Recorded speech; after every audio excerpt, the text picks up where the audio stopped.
Hi, it's starting out with Wave Oven Recipes, and today on the Ninja Sizzle Pro XL Grill, I'm going to be cooking something really big. A whole chicken over 5 pounds. It's really like 5.9 pounds, almost 6 pound chicken in this Ninja Sizzle Pro XL Grill. And so you're going to see how to do that. I'll spatchcock it and cook it up, and we'll see how that goes. So let's get cooking right now. Alright, so here I have my basically 6 pound chicken here. I've already spatchcocked it. If you don't know how to spatchcock a chicken, I have a video here on the channel of a spatchcock chicken in the Ninja outdoor smoker grill, and in that one I showed fully how to spatchcock a chicken. So if you need tips on that, that video is here. But I've already taken care of spatchcocking it. I've put some extra virgin olive oil on it. I've also put on some salt and some pepper. And so basically now I'm going to start getting the grill warmed up here. And I just wanted to show you why I'm using the temperature that I'm using. Here in their guide, they make it clear that if you're going to be grilling things like chicken and steak, you want to use the low setting, 350 degrees, not a higher temperature, to avoid splatter, also to avoid burning the meat and such. And I can say from experience there can be some splatter from this grill, so you want to take their advice.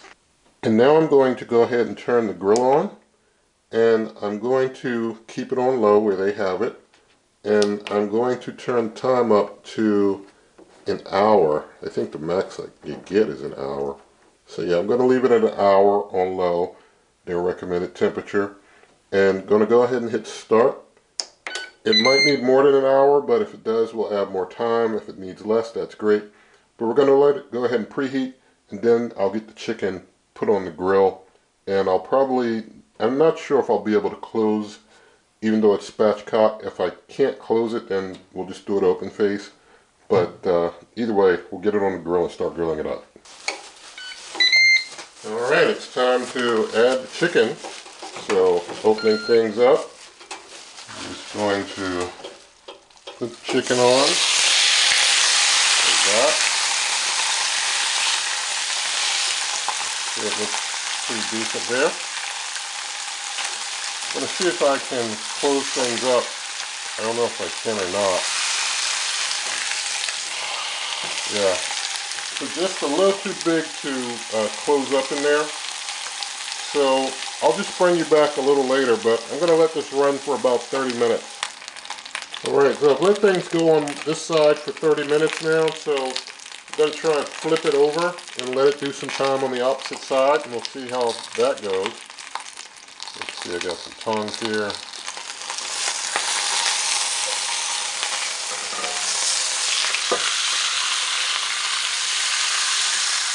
Alright, we'll let this cook on this side for a while, and I believe it'll probably take more than an hour, but we'll just let it go for 30 on this side and see what we got to do next. Alright, to try and hold some of that heat in while it's flipped over, I'm going to close the lid as best I can on it. I mean, it's going to, rest on the top of it like that.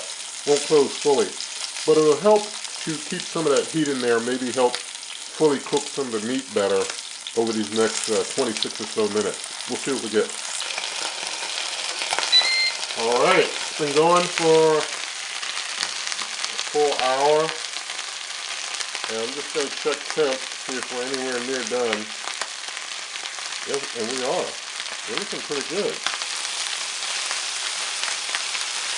Over here is in the 150.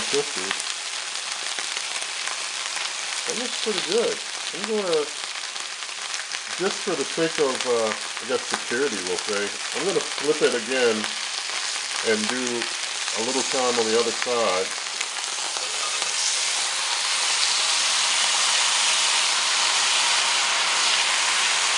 Crazy amount of grease, you can see. We'll close this up, stop some of that splatter. And I'm going to set the time to just give it 10 minutes on this side like that. And I'm going to, well, let's go ahead and skip the preheat. I'm going to give it 10 on that side just to make sure it's fully done on both sides. Alright, so just giving you a slightly higher level view. And after an hour, 10 minutes, this is what we have. going to do some quick temperature testing. I think we were in the 160s up here earlier, so I think we're done already up there. Down here we're in the 160s. And we're only in the 150s though down in the thigh, so we're still a little short in the thigh.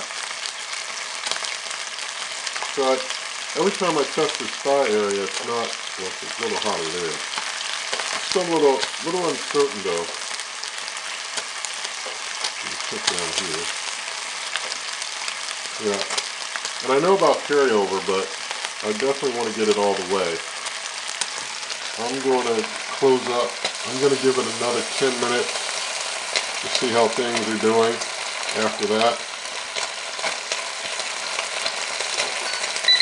So basically it'll be an hour, 20 minutes. We'll check it again then. Alright, I do believe it's likely done at this point. Although I like to check, I do believe it is, you know, cooked all the way through. Just want to check here. Yeah, that's done. One more. Yeah, we're good and done now. I'm the type who doesn't mind going over, but see how it looks. Alright, so I've given the chicken time to rest and reabsorb juices here on the cutting board. And so I'm just going to cut some out of the breast meat here. And we see that that looks good and done. I'm just going to cut this piece off of here and do a quick taste test with you. But you see it's cutting very easily and well. So let's do a quick taste test there. So thank God for the chicken, and let's go ahead and do a quick taste here.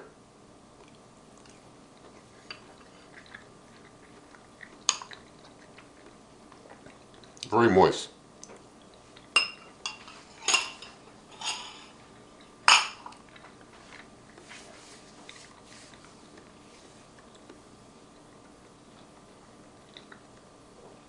Alright, very moist, very tender, very juicy.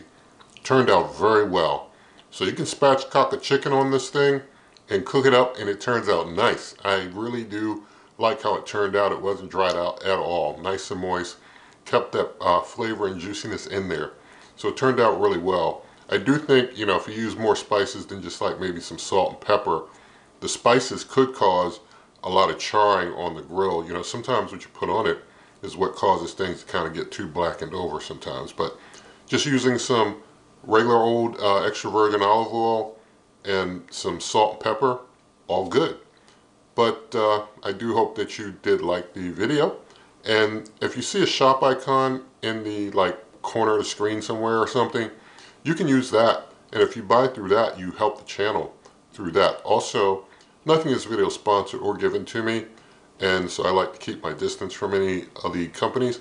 But there's lots of ways to help the channel, such as my cookbook, merch, membership, donations, link to the Amazon shop where you pay the same price, help the channel. Also, you can always check out my blog, superwaveovenrecipes.com. Again, that's superwaveovenrecipes.com. And so, with all of that said, if you did like the video, please give it a thumbs up, share the video with a friend, leave your comments, subscribe, hit that notification icon, and good eating.